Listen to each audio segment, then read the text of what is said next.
بسم الله الرحمن الرحيم. احنا شفنا النخبة للعلوم والتكنولوجيا وتنمية المهارات مستقبل مشرق وفعاليات الملتقى الثالث للمهندسين. معانا شباب الخريجين اللي شايلين لابتوب. انت اللابتوب ده بيمثل ايه؟ يعني عليه شغل ايه ليك؟ عليه المشروع بتاعي. عرفنا عن المشروع بتاعك. المشروع أكاديمي بيوفر للطالب إن هو يقدر يقدم على الأكاديمية، يقدر يقدم من ناحية إن هو يدفع فلوسه. يعني يدفع الفلوس بدل ما بيدفع فودافون كاش بيدفع على الابليكيشن. أحسن ما ينزل في الأكاديمية يدفع هو من على الموقع أونلاين وهو في بيته، مش مضطر إنه ينزل من بيته علشان ينزل يدفع في الأكاديمية. يعني بتوفر على الرايح والجاي. وفي نفس الوقت بنوفر الازدحام اللي هو ما يحصلش في الأكاديمية. فبس احنا شفنا مركز النخبة جابوا الشباب بصورة جميلة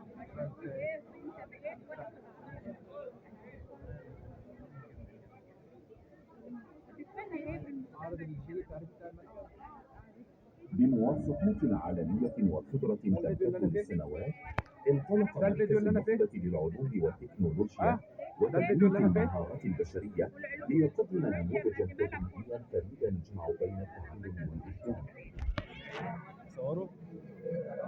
صور من هنا ولا صور من هنا؟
السلام عليكم ورحمة الله وبركاته. أهلا بكم. أنا اسمي محمد أنا متابع في مركز النخبة. عملت منصة إلكترونية تضاف للطالب من الأصول برامج اختلاط أو محاضرات للدكتور بصيغة بديل على حسب الخطة الدراسية والتخصص.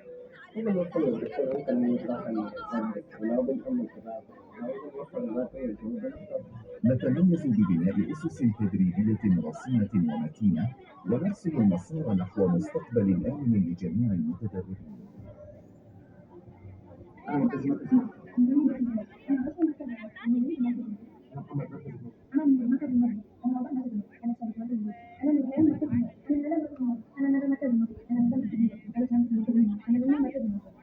النخبة لتنمية المهارات البشرية مركز مجهز وفقا لأحدث المواصفات القياسية العالمية ومعامل متطورة وقاعات دراسية مجهزة بأحدث التقنيات والأجهزة لتلبية جميع احتياجات المتدربين.